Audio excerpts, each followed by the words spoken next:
There is a shocking lack of research done on the potential role of scavengers in spreading infectious prions, these misfolded proteins that cause chronic wasting disease in deer and scrapie in sheep and goats and some human diseases through the environment. Because the one study I could find looking at crows suggests that yes, absolutely, avian scavengers could be dispersal agents for these prions through the landscape, but that may not be a bad thing. Let's talk about it. So the only research I could find directly testing whether or not infectious prions could be passed through the digestive system of a scavenger is this work in the American crow. So in this study, researchers fed captive crows meat that was spiked with scrapie prions. Scrapie is a prion disease that affects sheep and goats. It's closely related to the prions that cause chronic wasting disease in deer, as well as the prions that cause bovine spongiform encephalopathy, mad cow disease. And then researchers collected the crow's droppings and then separated out the prions from those droppings and injected them into lab mice. Yeah, it sucks to be a lab mouse, for sure.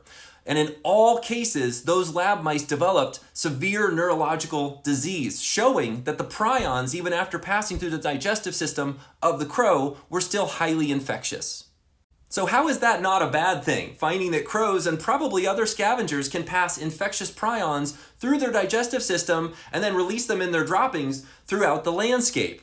So in a follow-up paper, those same researchers suggest, and this is just speculation, this isn't a hypothesis being tested, but perhaps what scavengers are doing is having a diluting effect on the prions that are in such high concentration around an infected carcass. Because an infected carcass, like a deer that's died from chronic wasting disease, becomes an absolute hotspot for those disease-causing prions. So perhaps one of the services that crows and other scavengers perform is to reduce that hotspot effect of an infected carcass. They come and eat their fill of prion-infected carcass, and then they carry those prions through the environment, releasing them at much lower concentrations here and there where they release their droppings. But like I said, this hypothesis has not been tested, nor has it been mathematically modeled. It seems ideal to me for a mathematical model evaluating the role of scavengers in diluting prions throughout the landscape and whether that is a good or a bad thing.